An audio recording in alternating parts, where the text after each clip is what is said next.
प्रातःकालीन बेला है और हम टहल रहे हैं वहाँ जहाँ ठहरे हुए। ठहरने का अर्थ 18 को कुंभ पहुंचे, कुंभ क्षेत्र। अभी हम सेक्टर 25 में हैं। ठहरना हम लोगों का सेक्टर 25 में ही हुआ था। यह है अद्वांता का टेंट सिटी। 18 को पहुंचे थे, 22 तक ठहरना है। कुंभ महज एक यात्रा नहीं है, कुंभ एक अनुभूति है। जे जिन भाव आइया तो तीन भाव पाइया। आप जिस भाव से भी यहाँ आएंगे उस भाव की ही अनुभूति यहाँ होगी। अर्थात आध्यात्मिक भाव के लोग यहाँ अध्यात्म का दर्शन करेंगे। तो धार्मिक को धर्म का एक बहुत बड़ा आयोजन दिखेगा। तमाशबीन फिर भी इसमें तमाशा ढूंढ लेंगे। अर्थव्यवस्था को लेकर खास करके देश के, क्योंकि विदेशी पर्यटक भी हैं, विदेशी श्रद्धालु की संख्या भी कम नहीं है, तो अर्थव्यवस्था को तो सुदृढ़ करने वाला है ही देश के, बल्कि यूपी के संबंध में तो कहा ही जा सकता है।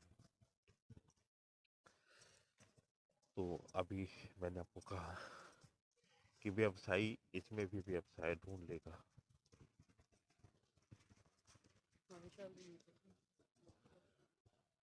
श्रद्धालुओं की संख्या केवल शाही स्नान पे नहीं, आम दिनों में भी कम नहीं। यात्री को यहाँ भीड़ दिखेगा।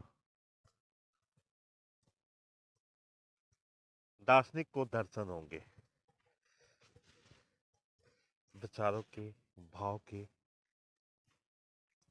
कल हमारा संगम स्नान हुआ, उसके बाद हम सेक्टर 19, सेक्टर 20 आदि को एक्सप्लोर किए।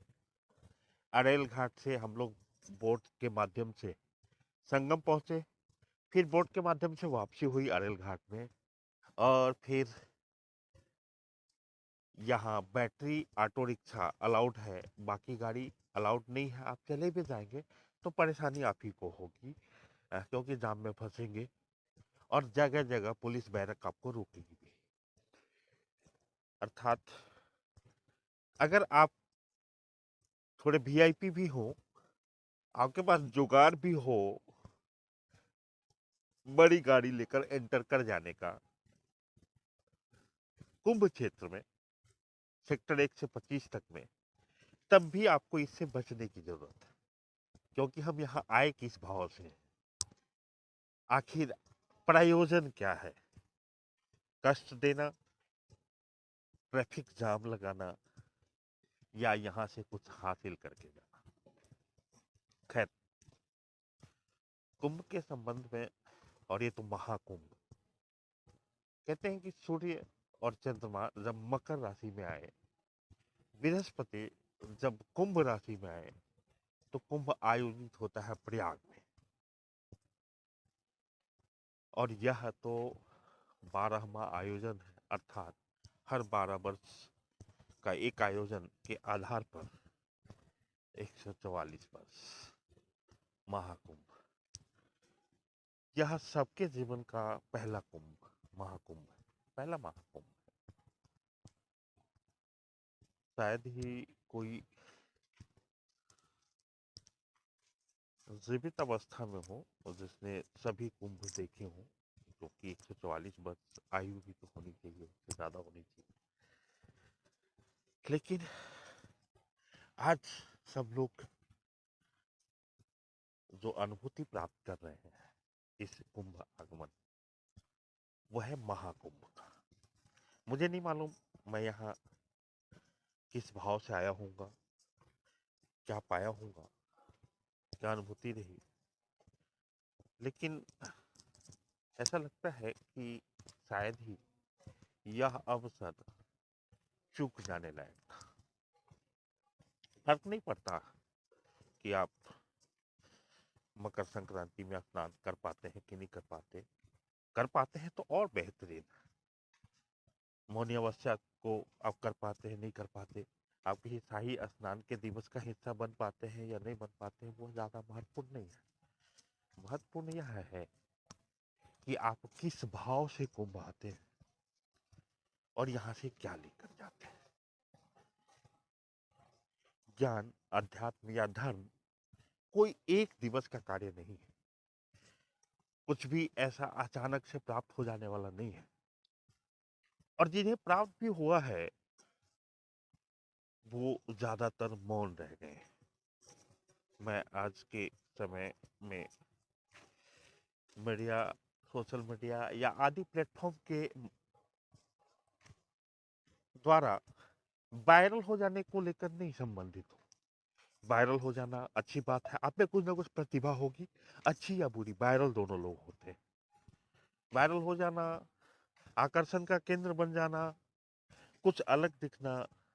अब अभी एक मोनालिसा की तस्वीरें खूब दिखाई जा रही,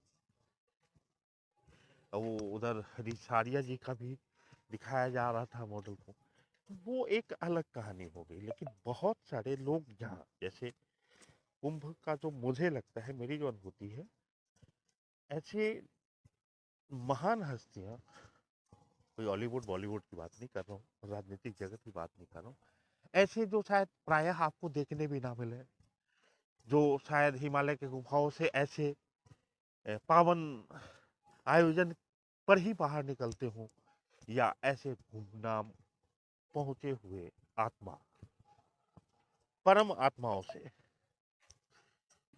आपकी मुलाकात हो या नहीं हो, आप उनके दर्शन कर पाए नहीं कर पाए, आप उनके आशीर्वाद ले पाए नहीं ले पाए, अगर आप ले पाए तो बहुत ही बेहतरीन, नहीं भी ले पाए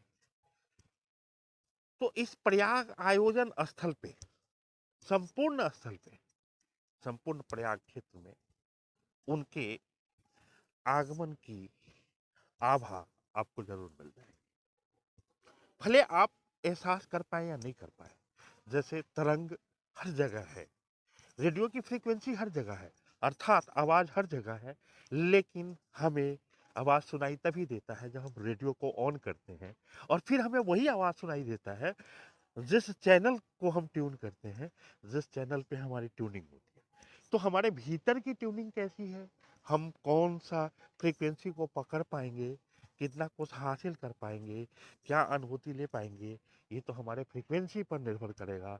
लेकिन इस कुंभ क्षेत्र में जो पहुंचे हुए साधु संत, केवल दिखने वाले नहीं, वास्तविक, मतलब मेरा अर्थ किसी के प्रति कुछ भी टिप्पणी करने का नहीं है, मेरा अर्थ वास्तविकता से सिर्फ और सिर्फ इतना है कि कई बार पैकिंग अच्छी होती है, मटेरियल भीतर उतना अच्छा नहीं होता। खैर, हमें आकर्षित पैकिंग पे होना है या मटेरियल पे होना है, यह तो हमारी अपनी चॉइस होगी, आपकी अपनी चॉइस होगी। लेकिन मेरा केवल ये मानना है कि बहुत ऐसे गुमनाम शक्तियाँ यहाँ इस जल को अमृत बनाने उतरती हैं, और उनके आभा यहाँ रह जाते होंगे। कुछ चीज़ें, उनके जो ऑरा हैं एक्सचेंज होते होंगे इस भीड़ में। जिसे आप भीड़ कह रहे हैं, मैं इसे भीड़ की संज्ञा नहीं दे सकता, क्योंकि भीड़ शब्द बहुत छोटी पड़ जाएगी कुंभ की उपस्थिति के अनुसार। लेकिन जब हम कहीं से गुजर रहे होते हैं, हमारे आसपास हमसे बेखबर भीड़ और श्रद्धालुओं का जत्था, साधु संतों का जत्था गुजर रहा होता है, तब हमें भी नहीं मालूम होता है कि जो आत्मा अभी अभी हमारे बाजू से निकला, वो वास्तव में कौन था।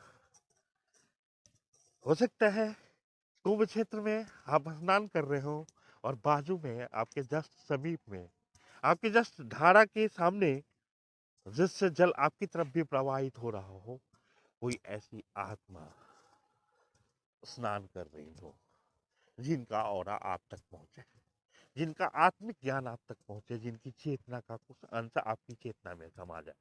संभव है कि जिस जत्था से आप गुजर रहे हो, आपके शरीर को टच करे या ना करे, कई परम आत्माओं की आभा, चेतना आध्यात्मिक सोच और आत्मिक ज्ञान आपको अनजाने में भी छू के निकल जाए। और यही तो वो घटना है, यही वो सुखद घटना होगा जिसके लिए वास्तव में कुंभ आया जा सकता है। हो सकता है हमें खबर भी ना पड़े, हमें बहुत देर से खबर पड़े, जब हमारे जीवन में बदलाव दिखे, चित्त शांत होने लगे, दर्शन जागृत हो जाए, अध्यात्म से हम प्रेरित हों और अध्यात्म चरम पे पहुंचे, तब शायद हमें ऐसा एहसास हो सकता है कि यह बदलाव हमारे जीवन में तब आया जब हम अ, कुंभ के आयोजन से गुजरे थे। माफ कीजिएगा, सुबह का समय है।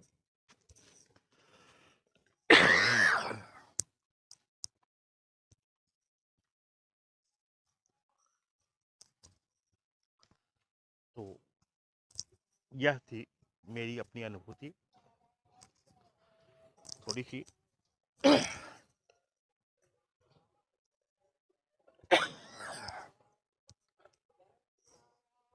भाव में विभोर होकर, डुबकी के कारण भी भौतिक शरीर का जुकाम आदि से ग्रसित हो जाना संभव है, ऐसा ही हुआ हो। इसलिए बोलने के क्रम में भी कई बार गले में खराश उत्पन्न हुई, लेकिन मुझे लगता है यह सब जीवन के वो खराश है जो निकलने को है, जो निकल रहे हैं, जिनका बाहर आ जाना ही ज्यादा उत्तम होगा, बल्कि सर्वोत्तम होगा। उम्मीद करता हूं कि मेरी यह बात, मेरा यह वीडियो जिन तक भी पहुंचे, क्योंकि अभी आयोजन 26 फरवरी तक है, उनमें से चंद लोग भी यहाँ इस आयोजन में, महाआयोजन में, महाकुंभ में शरीक करें, उपस्थित हों, तो मुझे लगेगा कि शायद मैंने मेरे कर्तव्य को बखूबी निभाया। हाँ, तो अब आपको ठहरने की व्यवस्था हो, अति उत्तम। थोड़ा सा पैसा आप खर्च भी करना चाहें, क्योंकि पैसों का सदुपयोग या उपयोग जो भी कहें, तीन ही है, दान, पुण्य और नास्य। अगर आपके पास है, नहीं है तो कोई समस्या ही नहीं है, नहीं है फिर कोई समस्या ही नहीं है। अगर है तो दान पुण्य या नाश तो होना ही है। तो इस महाकुंभ पे कुछ खर्च किया जा सकता हो, अगर बजट हो तो मुझे बहुत ही अच्छी अनुभूति होती है। जैसे हम कल स्नान से लौटे या तीर्थ क्षेत्र भ्रमण से लौटे, यहाँ टेंट सिटी में जैसे ही अद्वांता पहुंचे तो एक अलग रिलैक्सेशन होता भी है, और भौतिक शरीर भी और भीतर का अंतस भी, इस संबंध में कॉन्सेप्ट भिन्न हो सकते हैं। तपस्वी हैं एक से एक पहुंचे हुए इस धरा पर, जो अपने भौतिक शरीर को भाव ना देते हुए, कोई खड़ा है तो खड़ा ही है, किसी का हाथ ऊपर है तो ऊपर ही है, किसी की जटा 40 किलो की है तो 40 किलो की है, कोई कई वर्षों से खाया नहीं तो खाया नहीं, कोई कांटों पर लेटा है, कोई नंग धरंग परमात्मा की अनुभूति में खोया हुआ है। सबकी अपनी अवस्था है, तो वो एक अलग अवस्था हो गई। लेकिन मेरा मानना है, जैसे मैं जो भी आपसे बात कर रहा हूँ, इसमें कहीं भी कोई विचार या ज्ञान देने वाली बात नहीं है। ये जो मैं बात कर रहा हूँ, ये मेरी अपनी अनुभूति है, सही भी हो सकती है आपके नजरिए से, सही नहीं भी हो सकती है। मेरा मानना है कि भौतिक शरीर अगर क्षणिक कुछ घंटों का भी वास्तव में आराम कर ले, तो अंतस खुलता है चीजों को ग्रहण करने के लिए, अनुभव करने के लिए, दार्शनिक नजरिए से किसी चीजों को देख पाने के लिए, अध्यात्म में डूब पाने के लिए। हाँ, मार्ग तो कई हैं, मार्ग तपस्या के हैं, मार्ग पलायन के हैं, मार्ग संसार को छोड़ देने और फिर अध्यात्म को प्राप्त करने का भी है, और मार्ग वो भी है जिसमें कुछ भी छोड़ना बाहर कहीं छोड़ना आवश्यक नहीं है, भीतर का सब कुछ छोड़ देना आवश्यक है। अंतर का स्वच्छ हो जाना ही पर्याप्त है, बजाय इसके कि हम पलायन करें, संसार से बाहर निकले। तो मैं यही कहना चाह रहा था कि अगर भौतिक शरीर इस तीर्थ क्षेत्र में थोड़ा सा रात्रि को चंद घंटे सुकून के साथ गुजरे, तो फिर आपका तीर्थ क्षेत्र भ्रमण भी या संगम, स्नान और बाकी चीजें और बेहतरी के साथ हो पाता है। तो आप अद्वांता टेंट सिटी आ सकते हैं, अन्य टेंट सिटी को जानते हो तो अच्छी बात है। मुझे लगा ये ग्रुप बहुत अच्छा है। और मैं देखे इनके जो डायरेक्टर हैं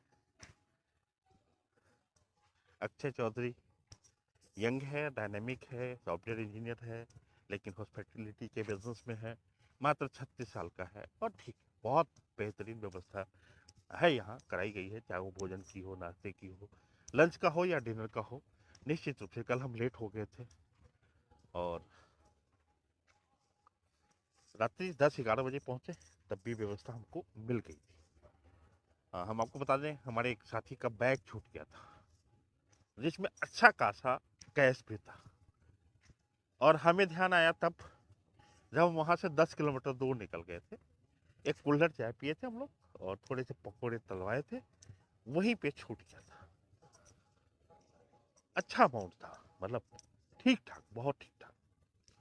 उम्मीद तो नहीं थी मिलेगी, फिर भी हम लौटे और हमको वो बैग वही मिला जहां हम लोगों ने छोड़ा था। घंटों बाद ना, कुंभ के जहां कहते हैं कि इतनी जत्था है, इतना भीड़ है, उसमें ना, खैर बैग मिल गया था। बैग में ठीक ठाक अमाउंट कैश का था, ठीक ठाक। तो जिस भाव से भी हम यहाँ आएंगे उसी भाव को पाएंगे। मेरा केवल इतना ही अनुभव आपसे शेयर करने का था। मुझे उम्मीद है कि मैं आपसे जो अनुभव शेयर करना चाहता था भली भांति कर पाया हूँ। धन्यवाद जी, प्रणाम।